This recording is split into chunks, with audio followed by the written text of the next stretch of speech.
Hey guys, Zomfox here, and today we have some potentially huge news coming out from the USFL XFL merger.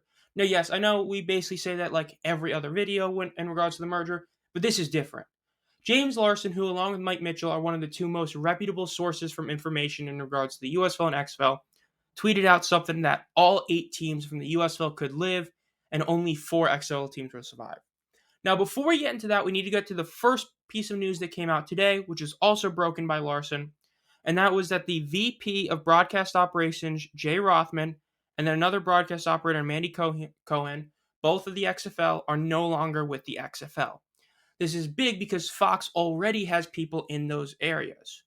So that goes along with Mark Ross, the VP of the XFL, who had just parted ways with the league a couple days ago. Now we're seeing two of the most important people in the league both leaving. Fired, parting ways, whatever you want to call it. But the big story is one that was literally dropped less than 4 hours before this video is being uploaded, and that is multiple sources have indicated that there is a strong possibility that all 8 USFL teams will survive the merger. A 12-team league would feature the Battlehawks, Defenders, Brahmas, and Renegades from the XFL. So this is a map of what it would look like. The 4 red are the the 4 green are the XFL, the 8 red are the USFL. So the first thing is, of course, what teams don't survive. And we see the Vipers don't survive. Not a shock at all. The Roughnecks, even though as a USFL guy, I still admit that the Roughnecks should stay over the Gamblers. But we knew this was going to happen pretty much, because if this is true, then this goes along with earlier reports, which we heard about that, which those were weeks ago. And so those are becoming more and more true. But then we're seeing the Dragons not live. I said this before. It's just geographically, it is almost impossible to keep the Dragons, because they're at the far top left of the states, Northwest, by themselves. And the Vipers themselves were the only other really team that was far west, like far west. So honestly, I'm fine with them not surviving.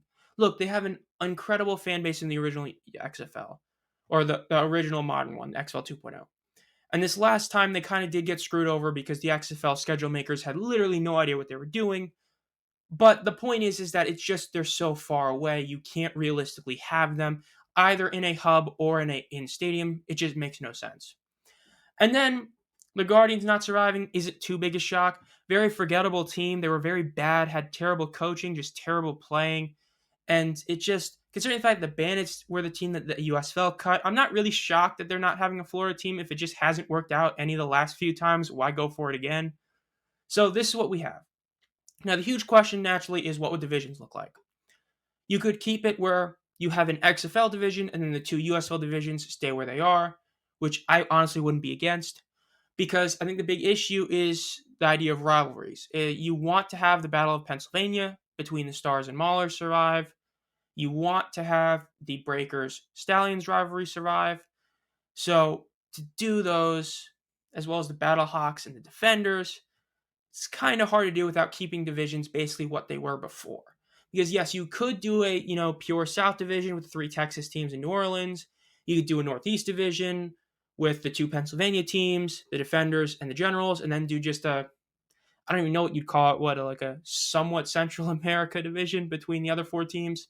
You could do 4 divisions of 3, but I think honestly the best way is to keep the 4 divisions, which yes, geographically won't make too sense. But you could also do a really cool idea, which I think would be nice, would be 2 conferences of 6 teams. And you have it be where, the top 3 teams from each conference, or top 2 or whatever, make it to the playoffs. Because then you could have a South and a North conference, so that you could have, the Stallions, 3 Texas teams, Breakers, and Showboats all in one division. Then you could have the 2 Pennsylvania teams, the Defenders, Battlehawks, Panthers, and Generals in a division or conference. I think that would probably be the best, is 2 conferences, but we'll see.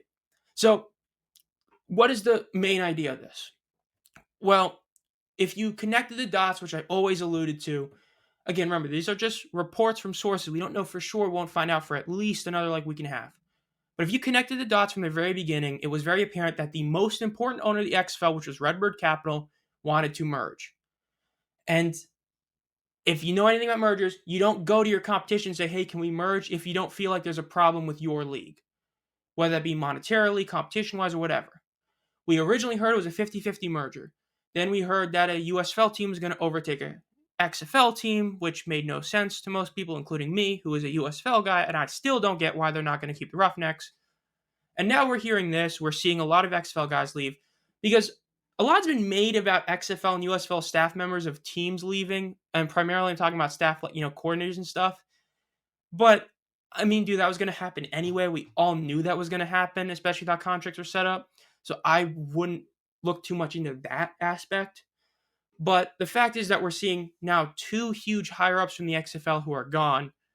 And I would not be shocked if this ends up being where the USFL takes a higher role, or, they're kind of buying out some of the XFL.